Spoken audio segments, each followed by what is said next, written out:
All right, thank you. Hello, everybody. Thank you for coming. My name is Jemima, and I will be playing the host duties for tonight. Thank you for coming once again, and good evening to you all. Okay, so I'm sure you're all wondering why we are here. We are here to officially launch the partnership between Impact Hub Accra and Moringa School.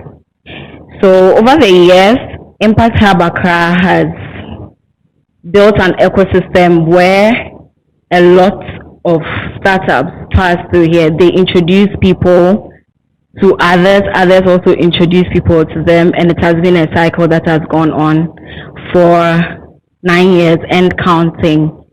So today it's a great privilege or a great opportunity that Moringa School has also partnered with Impact Hub Accra to teach software development to the youth, or let's say the talent that we have here in Ghana. So as of today, we officially launching this program, and with me here to do that, we have a panel that will help us dissect what we are here to do, like in a nutshell. They are going to tell us what Moringa School is about, what is the benefits that we are going to get from this, and the theme is nurturing African tech talent for the advancement of Africa. We want to know how tech has helped us in Africa from then till now and the future. So without much ado, I want to introduce the moderator for today's event, Kafri Yevu. She's one of us. She's one of like the strong women in tech. She has been in this for a very long time. She was with us here at Impact Hub for like a very long time. She was our programs director and then the programs manager, and she's currently the founder of Crado. So, Kafri, over to you.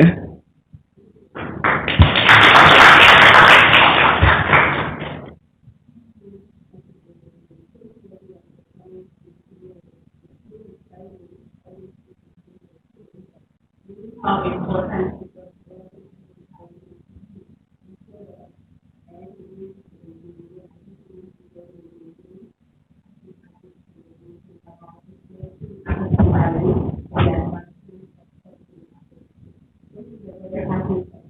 I have been working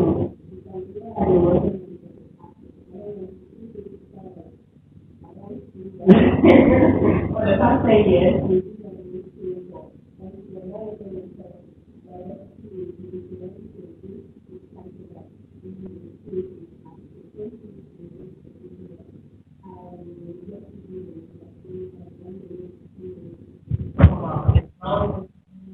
And then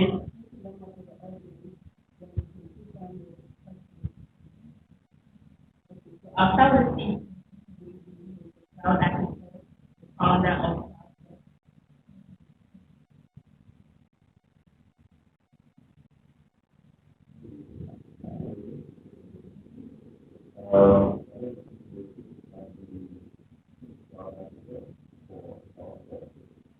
our course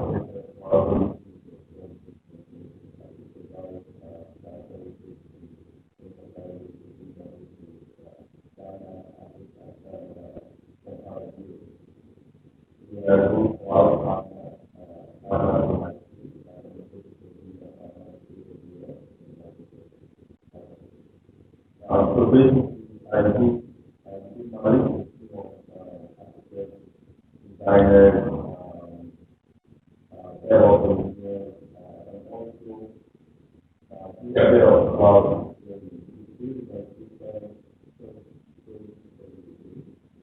and on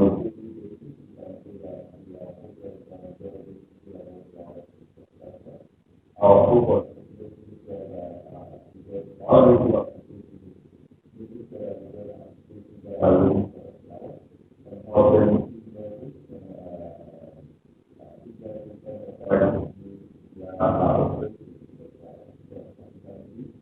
all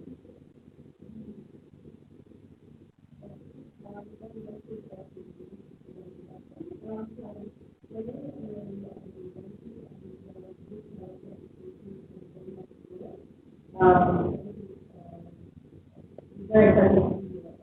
think for now, let me summarize and say that we are a learning accelerator that teaches market-aligned technical skills. We focus a lot on practicals and ensuring that our graduates are ready to deliver value to the market from day one.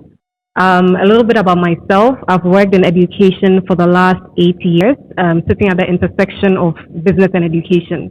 And I'm very excited to be here, and I'll turn it over to Cedric. Thanks. I'll do like Nelly and take off my mask. My name is Cedric Kokoblanyomi. Like Nelly, I work with Moringa School, and since she's already given you quite a bit of detail about what Moringa School does, I would say what I do. I work there as the Director of Technology. My primary role is to put together all of the tech that's needed to do a lot of the back-end work, analyzing student performance, grades, and finding ways in which we can continuously improve their learning experience, and on top of all of that, ways in which we can scale that so that it can work across different locations across the continent. A little bit about myself. I have been in technology, education, and gaming. Gaming is a big passion of mine. In the past, I've worked on a game that you might know called Owari 3D. And, I continue to work on a few other games on the side. Thanks. You can have it.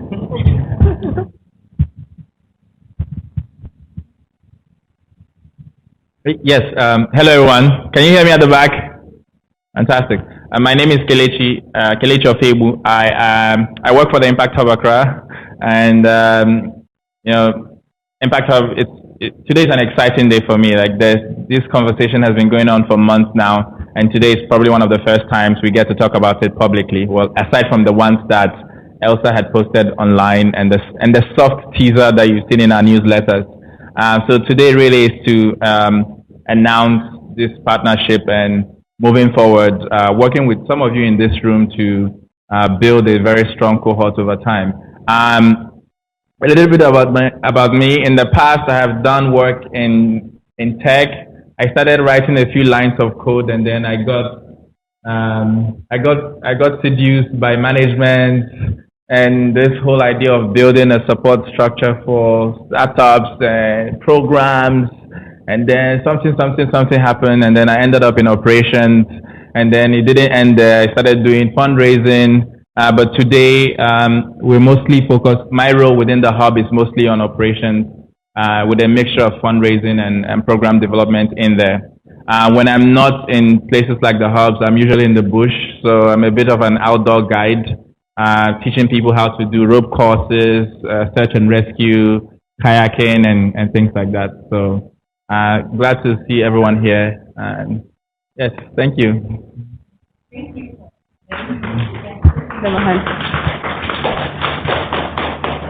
Okay, we have 7 really great questions. And the first question goes to Kelechi and Nelly. Let's start with the lady. Do you believe in for the people with the people? And how do you think you can embody this more and more in this tech ecosystem? So do you believe in for the people with the people? It sounds a bit political, but share your Everything is political. I think yes, I do. If you think about many of the advancements that are going on in the world, I think representation is something that is very important, right? And even beyond tech, you see it in things like entertainment, you see it in things like books, right? The ability for people to see themselves and where the world is going. And so when I think about technology, right, I think about the need for us to create things that solve our problems, right? Every society has problems that, to an extent, are somewhat unique to them. Now, if their voices are not heard in the discourse, if they are not part of the solutions that are being created, then invariably those problems are not solved, right? Which is why it's so important for us to be able to develop tech talent within Africa who understand the unique challenges of the African continent and are able to use their skills and technology to solve those challenges for us. Right. I hope that answers the question. Yeah. Can you repeat the question again? In for the people with the people. Okay. How do you think we can embody this more and more in this tech ecosystem or in this ecosystem? Yeah. So I think one of the things that sometimes because of the nature of how the tech ecosystem has evolved, sometimes we tend to forget the works of people who have led us to here, right? A large portion of the foundation of the technology we enjoy today started up as open source projects, passion projects in the past, and over time, big business have cornered it. But if you look at the development of technology, computer science, it's always been people tinkering with different things. The first set of computers, as we know it, that put people on the moon into space, were built by women who today we don't even know their names. And a lot of the foundation of some of the architecture we are playing around with today were developed by people who we've completely forgot their names. So I think, riffing off what Nelly said earlier on, representation really matters. Acknowledging the people who have done the work really matters. And especially as we go into the world where increasingly underserved minorities are now asserting to have their stories represented, we have to be very conscious of that, and at the core of every implementation we do, make sure representation happens.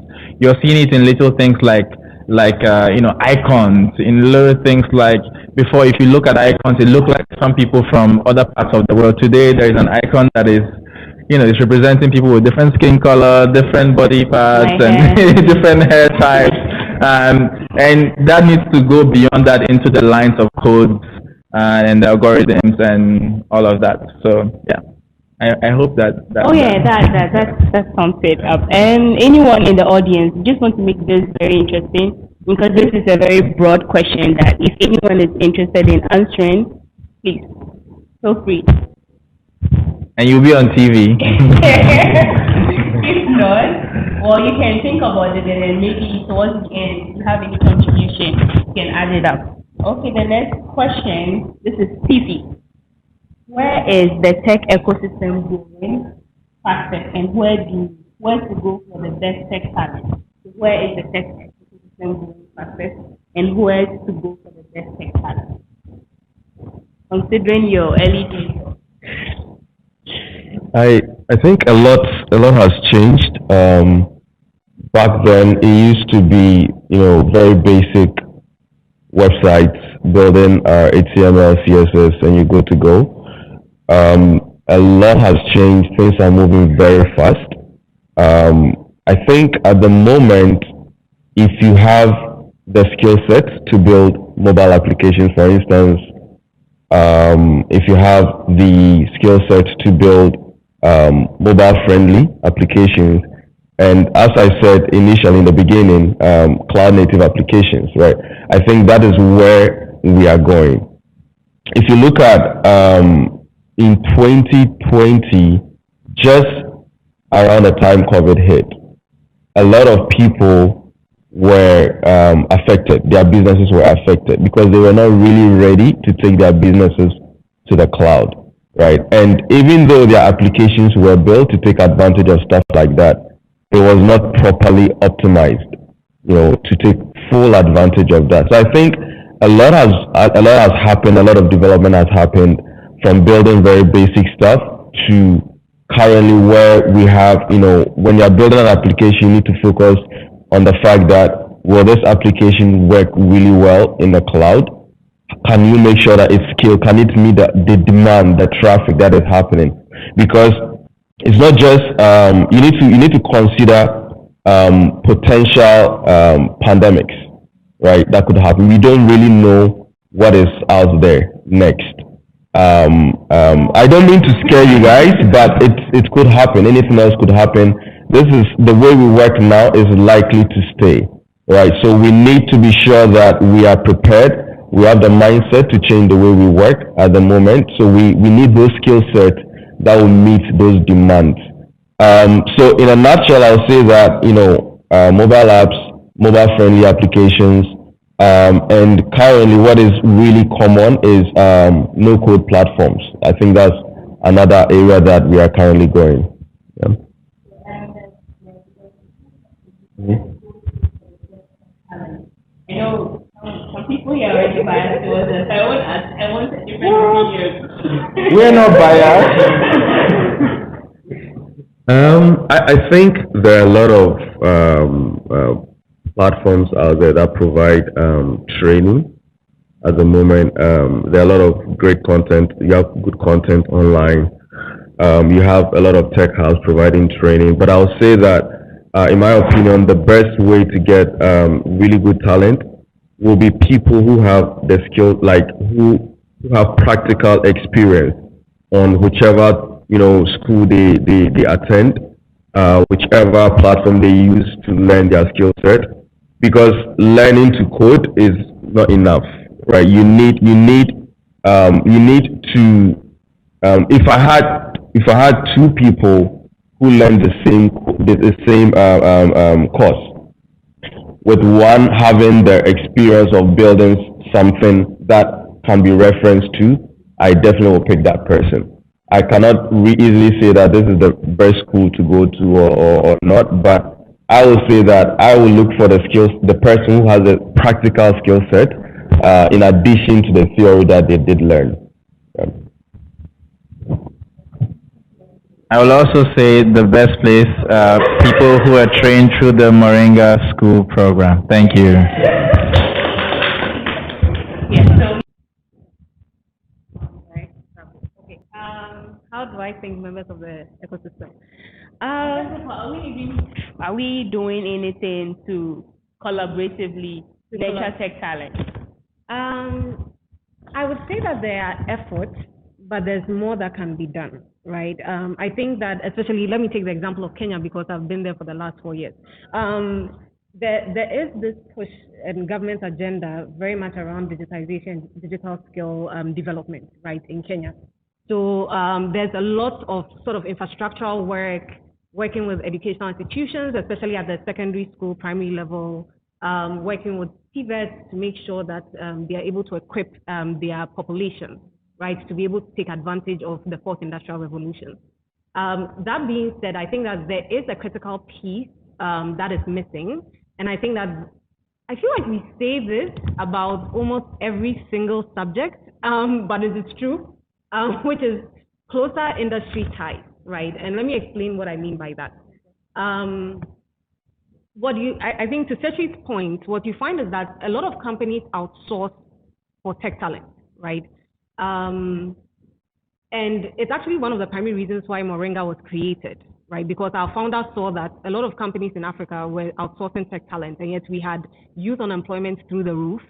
Tech was one of those industries where the barriers to entry were sort of low in the sense that you didn't need a 4-year degree. As long as you had the skills, as Chifi was saying, you can enter.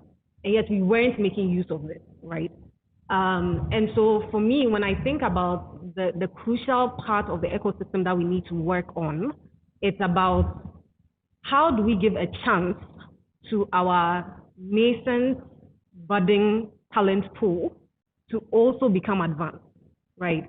Because we do a lot of research at Moringa School, we do a lot of market research, and you find that a lot of the employers want mid to senior level tech talent. And then the question comes, and a lot of university graduates say this, right? Where am I supposed to get this experience from? Like somebody has to give me a chance. And I think that there is room for us to work more closely together, not just industry and trainers, but also even in government, right? To create that ecosystem that can get us beyond sort of junior level tech talent to mid and senior level to more advanced. I am not here speaking on behalf of government or anything, but government has actually made some efforts. Well, with the example Ghana Tech Lab, when you go there, it's open. There's Impact Hub. Of course, it's not government. So we're not government. It's not government, so but it's Impact Hub. And then there's a portal for all these businesses and people doing things, great things in tech. So, and as a credit to government, they've made the effort. Now we have to push harder. We need to get the right people who have the right interest, as in not to do to reduce corruption and get the right thing done. Like people who will get things done, not just talking and signing of papers without really taking close attention. Okay, Kelechi, your turn, please. Talk about how the ecosystem is helping to grow the tech talent. Okay. Nearly a decade ago, the ecosystem looked very, very different from what it does now. My first time bumping into Fifi and his co-founder. So what many people don't know is that Fifi wears many hats, not just one. But there was a hat Fifi used to wear still does, called iSpace. And the first time I met him and the co-founder, they were still painting the walls of the place.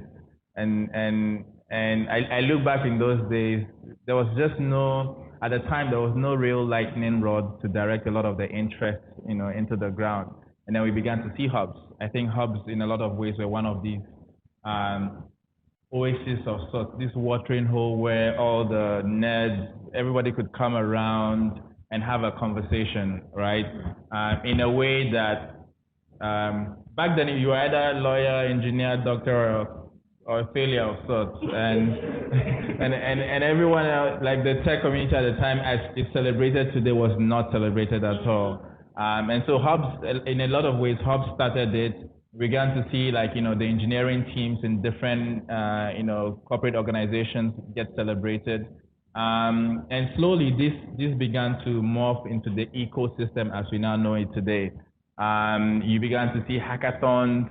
I remember before Hubtel, when it used to be SMSGH, we had the likes of Nandi Mobile. There were all these tiny hackathons happening at iSpace, at MESS 48.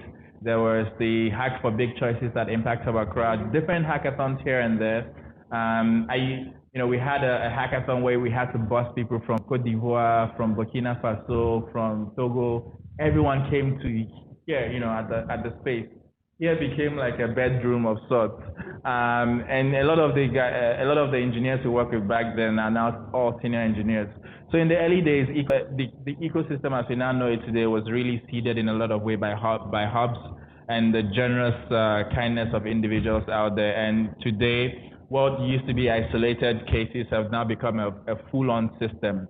And it's very helpful that we have seen success in the tech ecosystem. If you look at the kinds of people that have continuously placed Ghana on the map in the last, say, 3, 4, 5 years, you see people in the technology and innovation space are always at the forefront of that. And I think it's a testament to the work of the ecosystem.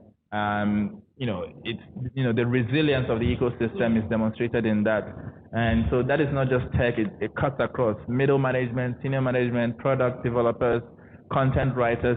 The proverbial rising tide is of the ecosystem. Maker fairs, yes. AIPI. yes. The days at the Kofi Annan ICT Center. So, we look back now and connect the dots, and it's really nice to see it come together. But back then, it didn't seem that way. And I think that the next decade of growth is probably going to look something similar, if not 10x. We look back in 10 years' time and we say, wow, what we're doing today here now was actually laying the building blocks for the next 10 years. So the ecosystem has come a long way. And today, what used to be isolated instances have now become a system. And I think one of that system is what we are here today to launch. Shameless plug. One thing that I've also noticed is thanks to COVID, we are able to identify new talents. People who used not to tweet a lot are all over.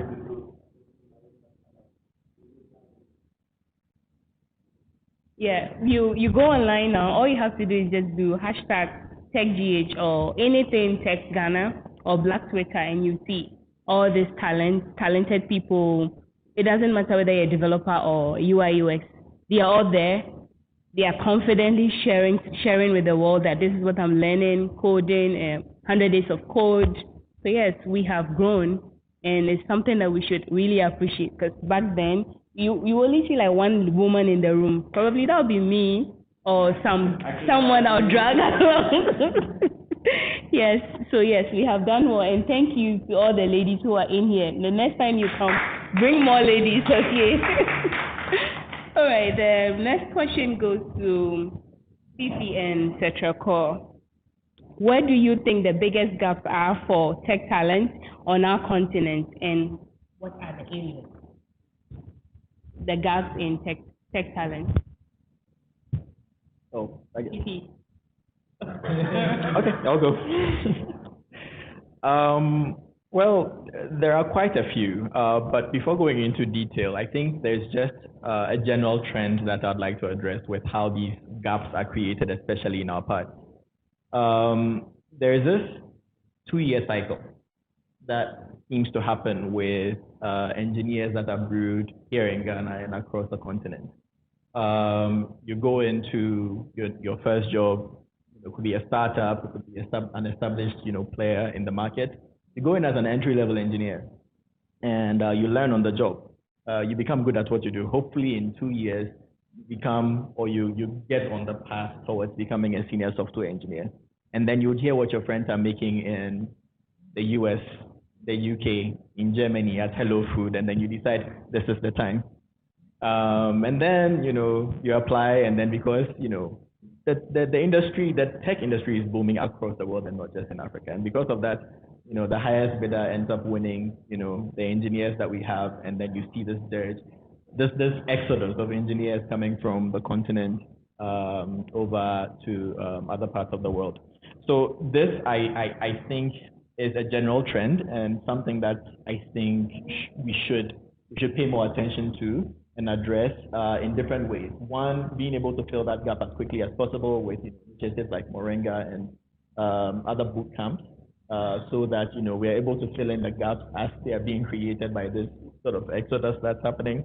But also look for more investment to come into the tech space in Africa, so that people feel well compensated for the work that they do here as well, and don't feel the need to have to go across the world to get that kind of compensation. That's we know how it is running a company in Ghana. It is. You can barely pay someone even 3,000 Ghana cedis. So, and people are expecting to be paid $2,000. Exactly. So look at the difference in the gap. It's become such a common trend. There are jokes about it that, okay, well, you go to your boss and you say, I'm leaving. How much is the other company offering you? 3,000. Oh, 3,000 cities. We can match that. No, dollars. And then they're like, oh no, that's way too much right now. But yes, it's something that we've seen. It's become almost a trend at this point, and it's something that we've got to find ways to stop. And again, one of the ways is to have schools like Moringa, boot camps to fill it up. Other ways, to find the investment to be able to compensate these engineers well. As for the gaps, there are quite a few. Software engineers, both front and back end, at the senior level especially, are lacking. You also have people who engage in data science and data engineering who are missing in the team, especially when your startup grows large enough for you to have a lot of data to be able to work with and make predictions, so on. Cybersecurity is missing, and people working on hardware and embedded systems, low-level programmers, people using C++ to write code for edge nodes and things like that. We don't have that kind of talent in the mountain.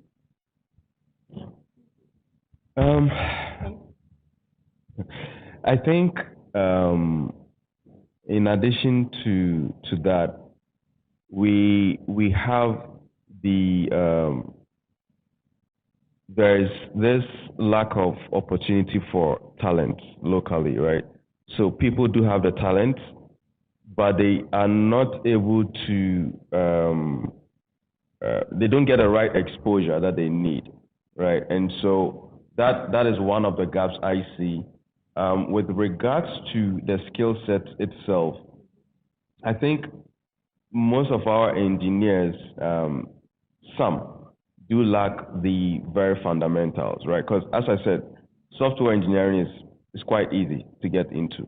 If you get some tutorials, if you learn how to use React framework, for instance, overnight you think you're good at, you're a good engineer, but that's not what it really is.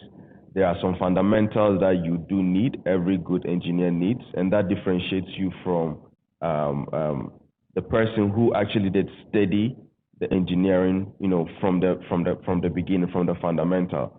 So yes, the entry is quite low, but the fundamentals are lacking in most of our engineers. And it does take time. So stuff like data structures and all of that is quite lacking when it comes to engineering. I think I know something like cloud architecture, DevOps and co is not necessarily directly related to software engineering, for instance. But if you go online right now, if you go to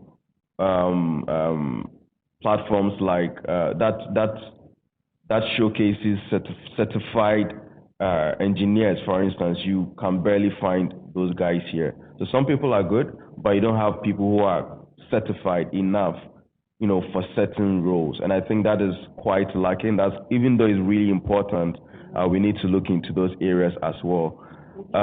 Sorry? Specialization is also. Specialization, yes. So we have people who are good at a lot of things, but are not great at, or have not mastered something specific.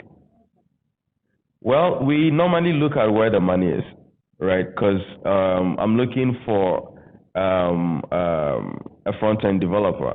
The money, I need it, so I can do that. I'm looking for a back-end developer, I can do it. But at the end of the day, that person has not really mastered, back-end or front-end. And so that's also quite crucial and is lacking. I think you can specialize in different fields or different areas if you want to, but instead of just jumping from one area to the other, I think there's a need for you to master something before you move. And I don't really blame most of the guys. If you look at the way some of our IT positions are structured, right? The IT guy is supposed to do almost everything, right? From back end to putting the server together to updating or fixing hard drive. The IT guy is the go-to for everything. And it doesn't really help the people to grow, the engineers to grow. Because I came in to learn database, or I came in to learn engineering. But at the end of the day, I'm doing, a whole lot more than that. Not that it's a bad thing, but I think we also need, as organizations, we need to give the room. We need to give the guidance that these guys need to grow their skills in, specific areas so that they can master what they came to do. I would say it's your show today, so I'm not going to talk about my company. So I'll talk about your company. So this is where I would say it's a challenge to you to start educating the businesses on how they can nurture these talents. Because you come in, you want to be a data analyst. One of my mentees had to go through the same situation where I matched her to a company to become a data analyst, on the path to become a data analyst. In the end, she was doing sales. Yeah, because she also had transferable skills. So then the company felt that this is better suited. But no, the reason they came was to improve on an area, and there was an agreement that you will help them get to that. So yeah, I hope you help us close that gap. Because as we are training the young ones or the up and coming ones, we need to help the businesses to also understand the space. you're done. I'll say that just in addition to that, right? I think that when you have programs, so I haven't really looked at your program into detail, but I think that programs like Moringa School needs to, they have a huge responsibility in the first place. We are counting on them to have more engineers, but at the same time, we are looking at, okay, how do we make sure that the skills they acquire becomes meaningful and valuable to the guys and becomes, relevant to what the industry actually is looking for at the end of the day. At CloudPort, for instance, what we do is that whenever an intern, for instance, is coming in, so it doesn't really matter whether it's an intern or not, we have specific requirements and checklists. If it's an intern, for instance, you have 1 month to complete certain, not certification, but let's say credentials, certain courses that we have put together. And if you do not, you tell us what you want to come learn, what you want out of it. And if you do not meet those, I'm sorry, 1 month you're gone, right? And I think we need to be strict, and make sure that we want to make sure that we are helping them, stay on a certain path. And also we have the responsibility to make sure that we are providing them with the skills and experience. I totally agree. I don't want to go into the details, so let's just move on with the conversation. But thank you for your submission. Okay. This question, I think we've touched a little bit on that. This is, what are your views on companies like Google, Facebook, Microsoft entering the continent, setting up their offices here? That's question one. Do you believe that it has helped and is helping the advancement of the tech talent across board? Okay, so what are your views on companies like Google, Facebook, Microsoft entering the continent and setting up their offices here? Do you believe that it has helped and is helping the advancement of the tech talent across the board? And this question goes to Fifi and Kelechi or anyone here, anyone who feels like. So my view on that is, first off, it's a good thing. We live in a increasingly interconnected world where, they say there was this buzz saying that was everywhere. Talent is evenly distributed, opportunity is not. And what we end up having, what we see with the entrance of big technology giants in places like the African continent, is that it acts as a catalyst for sometimes the local ecosystem to stand up. It heats up things. You see companies like Google, before the parent company Alphabet had co-founded another company called C Squared. C Squared had laid metro fiber in Kampala, in Ghana, and now they are expanding into Monrovia, Mali, Burkina Faso, different places. And these are all critical infrastructure that you really need. At some point, we had a gigabit pipe sitting just outside of our gates. That means that if anyone is working from the Impact Hub Accra, they have the same speeds and connectivity and quality internet as anyone sitting in San Francisco, Seoul, or anywhere in the world. So whatever product and service you're building, at this point, it's no longer a question of can you. If you can, your competition is not just Ghana, it's global. So you're compelled to step up. You're compelled to make sure that whatever you're building is meeting global standards. So from that very perspective, it's opened up a lot of opportunity, and the competition has compelled local talent to step up their game. So I like that aspect. At the same time, there's also an unintended consequence sometimes where, because of the cultural context of where some of these companies are coming from, by the time the end product comes here, it's distorted a bit, or there are unintended consequences of some of the end products here, and which is why I think for us, this is where our responsibility comes in place. We have to make sure that whichever context, whichever program is coming, we try and localize as much of it to make sense and relevance to our people. Does that? I think, and yes, yeah, and there's a second part to the question as well. Do you believe that it has helped? You've answered that. Right? Yes, absolutely. I think it has absolutely helped. And I said this in infrastructure, in talent, in systems, it's helped a lot. Yeah, and for that reason, it also helps with the pipeline.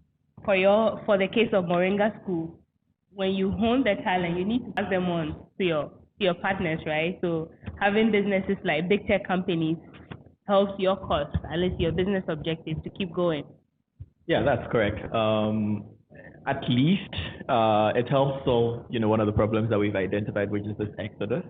If you're bringing those companies here, that means that if what you're looking for is good compensation, you can, be in an environment that you would want to be in, and competitive salaries as compared to your compatriots in other countries. So I definitely agree that there's a net positive effect to big tech companies coming onto the continent, and so on.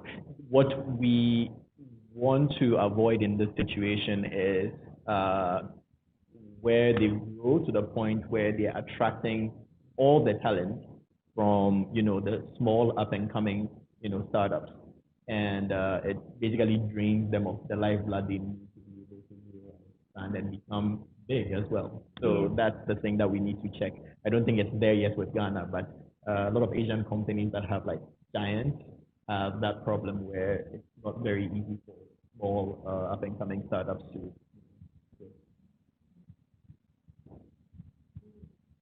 I, I was going to say it's actually happening in Ghana right now. Because I do know a couple of startups, I do know a couple of businesses losing engineers, right? And all working for remote companies. So it's here. I think it's good that we do have some of these tech startups come here because it also forces and gets some of the businesses to set up. In terms of standards, in terms of delivery, in terms of how, and even if you get some of the employees, moving from some of these tech startups to work for local businesses, and then they bring some of these experiences, some of these standards. So I think by itself, by having them here, their influence is also really good. But with regards to losing talent, it's already happening. And until we have the startups growing to a certain point that can match the salaries, there's very little we can do about that. Well, this still goes back to institutions like Moringa, and even at the level of the education sector, making sure STEM education is embedded in our teaching. So once you're out of school, you also get the opportunity to double down on your learning. So that talent gap is filled. Remember, over 50% of the African population, correct me if I'm wrong, is so young, and it will continue to be like this. So why don't we continue to churn the right talent, quality talent, to meet this demand? The tech companies, they are coming, they are not going anywhere. And the remote ones are even the most interesting. You don't have to leave your country. You get to enjoy the benefits of a dollar job whilst you are also paying your dues, your taxes to grow the economy.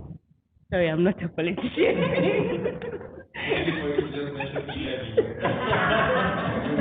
Let's see. Okay, anyone wants to say anything else about that?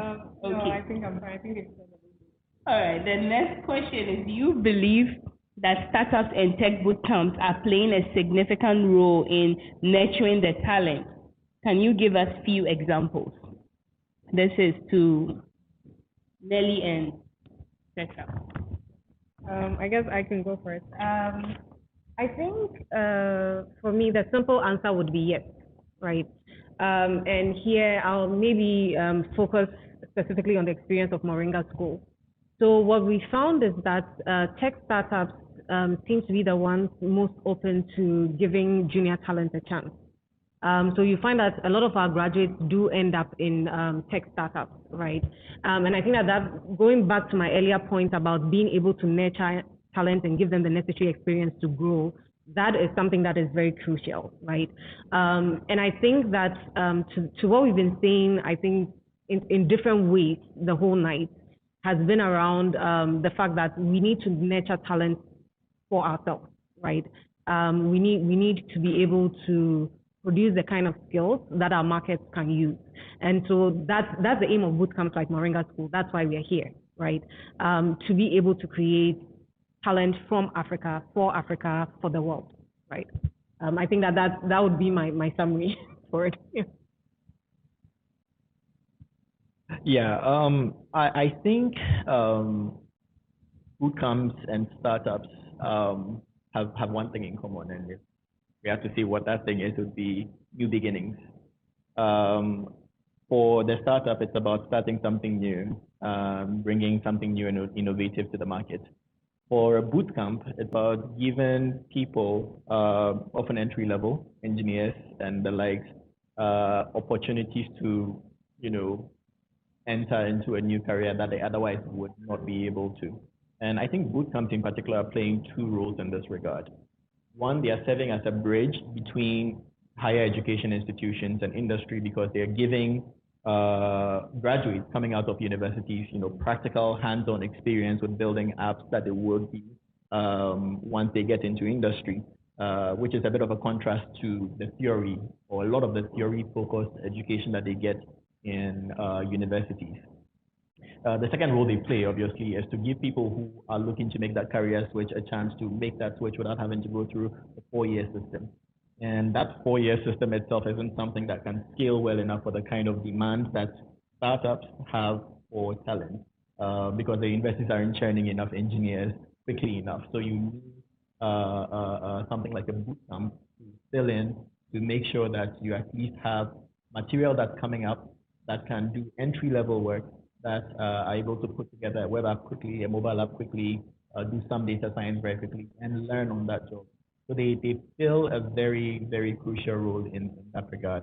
And startups together with the boot camps sort of are the ones that are playing that role to make sure that the new talents that are coming out are able to get the opportunity to grow and hone in their skills better. In terms of examples, I can think of a few, at least coming out of Moringa School again. I know of a few engineers who fit in the second category of people I talked about looking to make a career switch, who are working in Chippa right now, went through Moringa School, went through our both our prep and core programs and graduated and then ended up working for Chippa. There are a few others I can think of. I think I've heard of talent coming out of Cellulant, and so on.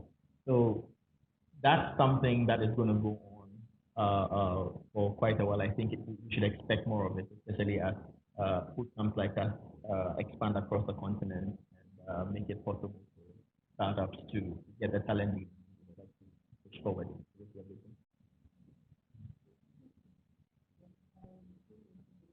Oh, what was the question? Okay. Do you believe that startups and tech bootcamps are playing a significant role in nurturing the tech talent? And can you give few examples? Certainly. I think, as Kelechi mentioned earlier on, we, in the ecosystem back then, if you look at products like Empower, I don't know if anybody remembers Empower. Yeah, okay. So I remember very well, Empower, the idea was validated at Garage 48 long ago. I don't remember the day, the year, but it was really long time ago, right? And this gave an opportunity for a really good engineer to validate the idea that, okay, what I have within 48 hours is really relevant. I think it's relevant and important also because you get to validate the idea you have. You get to find potential co-founders or potential CTOs or engineers to work with you in your team. You get to learn from more people, and you get to know that, okay, whatever I am looking forward to building probably has a use or has some sort of usefulness to the audience that you are targeting. So I think bootcamps are really important. You get all of these benefits. I think we should. I don't remember the last time I heard a bootcamp being organized. We need to do a lot more bootcamps. We need to do a lot of hackathons going forward. So I think we need to get back to doing more of that. Yeah. If I could just address something that Fifi had mentioned earlier in one of the questions about talent not lacking some of the core skills in like data structures and algorithms. There's often this bad rep, if I could put it that way, that bootcamps get sometimes for not giving their students these basic skills. Now, first of all, I would say for the most part, as far as I know, that is a misconception for some of the bootcamps. they do a good enough job to nurture them in some of these basic skills. Obviously, they don't have the 4-year period that a university does to, take a full course, a full, two-month course in data structures and algorithms.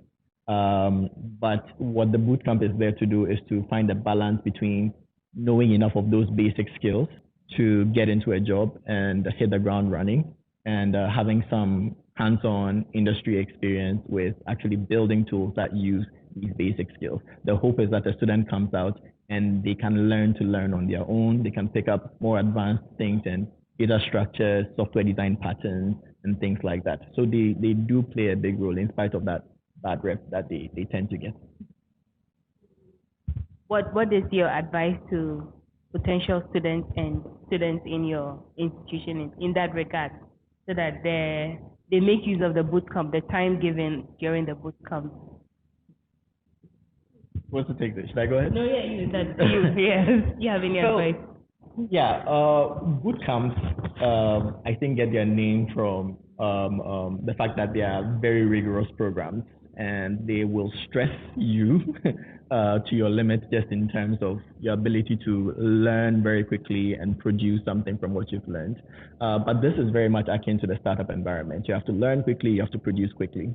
And so my advice to students is to open themselves up to that experience, rather than, say it's too difficult, they can't do it, and they should embrace it, make mistakes, learn from them.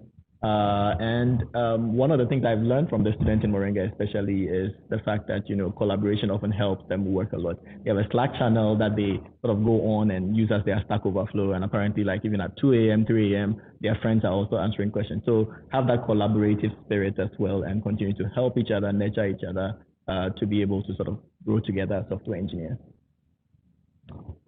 You heard him, right? You also have to do your part. Okay, this is the last question. I know, I'm sure you're itching to ask questions too, or maybe next one. The last question goes to all our panelists, in no particular order. How do you think companies can hire and retain top talent? This is the big question. By the way, according to statistics from Accenture and Google and it's Accenture and Google, they said there are about 700,000 developers in Africa. I don't know, I still can't wrap my head around it. 700,000 developers in Africa, the whole of Africa. Okay, I'm like, what? For real? And Ghana alone, when I'm doing Ghana alone has 17,488. And this data, this was in 2020 or 2021 when the report came out from IFC, Google, and the Accenture. So now I'm just thinking, do you believe this, that we have 17,000 developer talent in Ghana, but the disclaimer, portfolio over resume driven project, because developers get bored. So something that they can talk about, world-class programs they build, and then ownership, having a piece of the pie, right? Okay. I also want to say this. I think most often developers feel like they're just giving orders instead of being involved in not the managerial aspect of it, but if you're solving a problem for a client, they don't want to be talked to. They just want to be part of the conversation, come up with ideas. Don't just treat them as the cook or the chef. They want to be part of the process. So that's all I can add to all the brilliant suggestions you've made. And this brings us to the close of our conversation. But before we go, because today is about Moringa School, I want Nelly to give us a bit more highlights of what Moringa School is about and what to expect, just like those details, so that if anyone here wants to apply. Okay. So Moringa School, who are we? We started in 2014 with the aim of bridging the skills gap in Africa through providing high potential students with the necessary technical and professional skills that they need to compete in a digital global economy, right? One of our main aims is to provide world-class technical talent to local companies. We started out with 4 students about 7 years ago, teaching them just software development. But now, 7 years later, it's a source of pride for all of us that have been at the company that we are on track to training over 2,000 students in data science, software development, AI and machine learning, robotic process automation, DevOps, to name a few. And we're actually planning on launching 2 new short courses and 1 new boot camp before the end of the year. Beyond just training, and I think that a lot of the things that we talked about here on the panel has been about employment. For us, it's about creating value for the students even beyond, right? So we have, over 80% of our graduates who find jobs within 6 to 12 months of graduation. They're working at amazing companies like Safaricom, INM. And I think for us, when we think about the partnership with Impact Hub Accra, and we also recently signed a partnership with Social Enterprise Ghana, we're so excited about international expansion. It's been something we've been thinking about for a while, planning very meticulously. We've had short forays into international markets, so Pakistan, Hong Kong, Rwanda, Uganda, even Ghana with Met.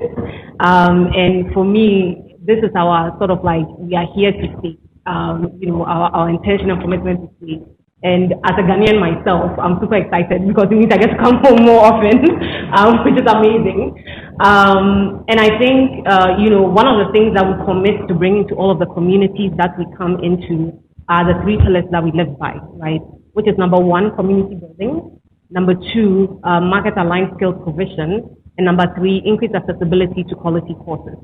And our hope is that through this partnership, every Ghanaian who has the right aptitude and attitude has the chance to create the future that they want. So that's and I think I'll turn it over to Kelechi. They have a few words on why I turn it back. Yes. So do I talk about the Impact Hub or Moringa? Do I feel like you nailed it? Talk about the partnership. Yeah. So for us, it's really a no-brainer. Today, Impact Hub Accra exists because of the partnerships and collaborations we've had in the past. Like inherent in our name, Impact Hub Accra, there is Impact Hub, 100 other cities dotted all across the world. When we started our journey, we used to be called just Hub Accra. And after about 2 years of operations, we are asking ourselves, what is the next phase of growth? What is the next phase of all of these things that we are building? And the next phase was our ability to have a local route, but we'll also be able to connect with others across the globe. And it has many moving parts. It comes in form of programs, it comes in form of conferences, workshops, and I think that the partnership with Moringa School is one of those very prominent ones. As the company grows, at different points we've had to make very radical decisions. Having space was never part of the plan in the early days. But today, we started with about 100 square meters of space. Today, there's about 2,000 square meters of space. Starting with programs was never part of the vision, and today our programs has trained and helped a lot of founders raise capital. Today, the ecosystem is at a point where talent is the big issue. Anybody who's building anything worth of note can tell you this. Talent is a big issue, and we're asking ourselves, well, how are we going to be a part of that solution? And we don't have the muscles in-house. That I will not, I'll tell you. And I think that the partnership with Moringa School came just at the right time. They're looking to have fully set up in Ghana, and funny enough, we had actually started this conversation years ago in the past, and finally, like these conversations evolve. It's the chicken, as they say, is coming home to roost. So this partnership is very important to us. We think that it's a really important stepping stone in the journey of building talent that is going to manage the next generation of growth in the ecosystem. So yeah, like I said earlier on, the next phase of growth is going to be 10x, minimum of 10x and more. And you really, really need quality talent to manage that process. And I can find no better partner at this point than the one that we have with Moringa School. So thank you. So I have a question. For me? Both of you. So, how do I apply and when do I apply and how much? Hopefully free. Thank you. I think first off, we want to talk about really how much of a quality program this is, and then we can talk about the cost and spaces. Let me start on that. Yeah. No problem.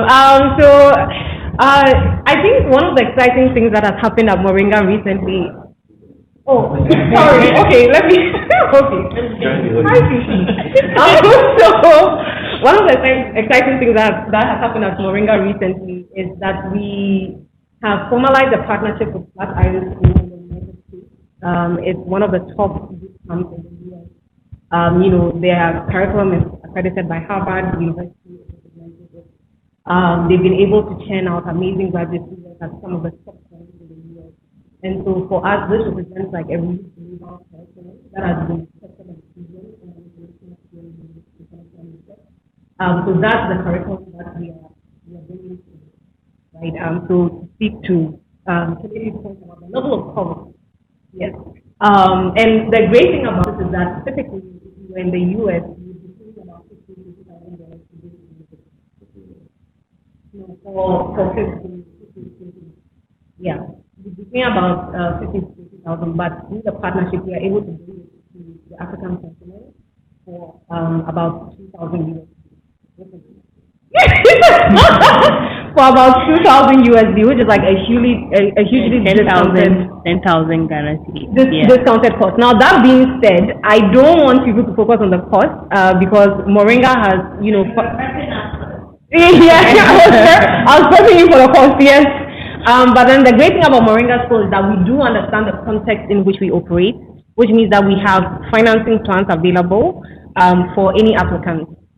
If you're interested in applying, you can go to moringaschool.com. You can toggle at the is it top right? Yeah. Yeah. At the top right hand corner for the Ghana website, and you can easily apply there. We are more than happy to work with our students. I think that for us, student experience, people experience actually is something that's very important to us. And of course, we have an amazing team. Jemima here has been working with our marketing team and our student acquisition team. So we do have people in Ghana, we have people in Kenya who are working together just to make sure that you have an amazing experience sort of signing up for this course. So entry level, you typically have to have completed university for the first pilot in Ghana. You need to be a university grad for that. And we're sort of agnostic about what specific subject that you do. As long as we have a little 2-week course that you go through to sort of prep you and make sure that you have the necessary fundamentals. So we do a lot to make sure that our students are not lost, right, on the journey, and that we work with them to make sure that they have the necessary skills by the time they graduate. Does that answer the question? Okay, yes. Oh, when? Yes. So applications close February 28th, and classes start March 9th.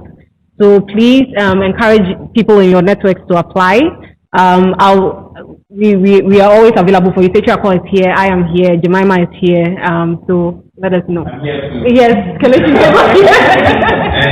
And I'll also add that for anyone who gets on the program, you have access to the Impact Hub space. This wonderful space we are in will become one of your classrooms over time. Any day at all during the week when you need the lights goes off at your house. Maybe there's a funeral next door and they're playing, all the loud music, or you're just not feeling it at home. You always as a student within the program, you're always welcome to use the hub, but also not just the hub, but also to connect with people in your space. We'll be working with an amazing array of partners, employment partners throughout the program. One of them is already sitting here, Mr. Fifi Beidou. and to provide you real world experience and guidance as the programs evolve. He doesn't know it yet, but he'll be potentially one of our partners. But I think it will be an amazing program, and you will really have to approach it from where do I want to be in the next 1 year? By the end of this year, what do I want to check? What is that significant career altering goal I want to check off on my list? And I think that this program will really help you get there, especially if you're considering a career in tech. Again, the money should not be what is stopping you. If you seriously think you're at the point in your life where you're ready for a career in tech, go on the website, sign up, and let's have a conversation around how to get you there.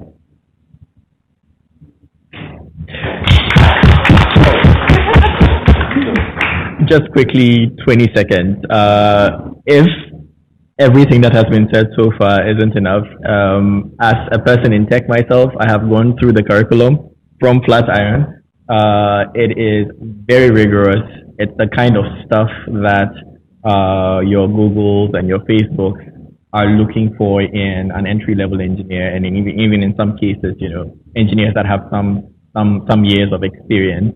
And I can vouch for the program that is being done here. It's world class, and the money that like Nelly said is being paid is going to deliver value that you wouldn't get from many other boot camps that are out there today. So I vouch for it. Me too. Okay, so thank you so much. Thank you, Fifi, Nelly, Petra Ko, and Kelechi Jemima for hosting us, for putting all this together. Passing on the mic to you so we can go for the networking aspect. Okay, Fifi said he wants coffee. Okay. Yes, sir. All right, thank you so much. I've like they said, everything they said, amen. Alright, so before we continue, we have a short video from the CEO of Moringa School, and after that, we have a video from Flatiron that we would watch, and then we officially launch the partnership. So, cue.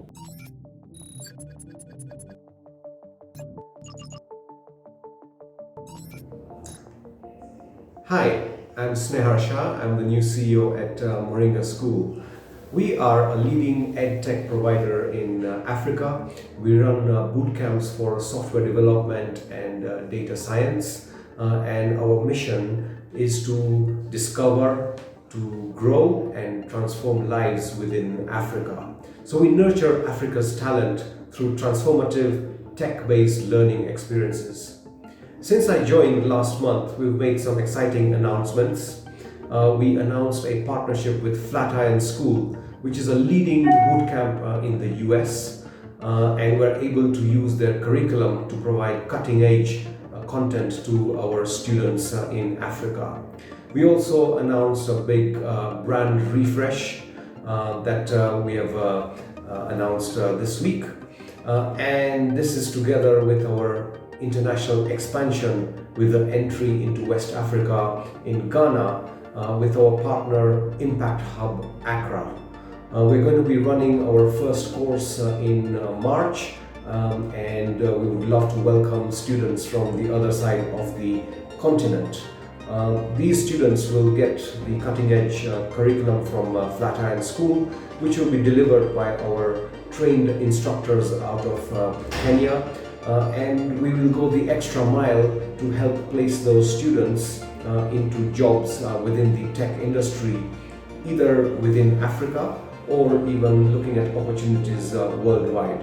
So mine is really wish our first cohort in Ghana all the success, and we look forward to growing with each of you at Moringa. Thank you very much.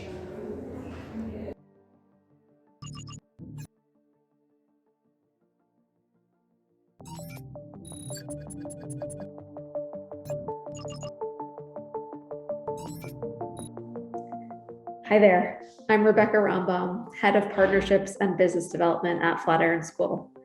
And I'm here to share how excited we are to be partnering with Moringa School starting this year.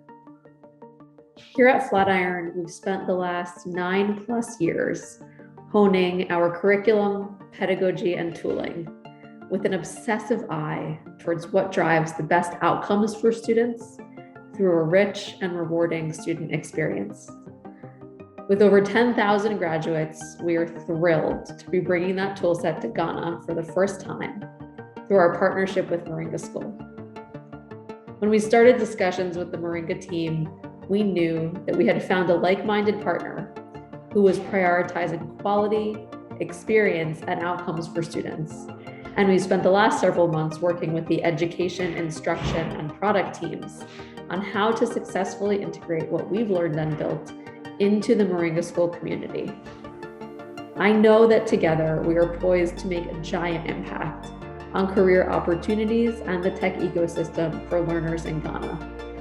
And that launching this partnership today, we are just getting started with lots more to come.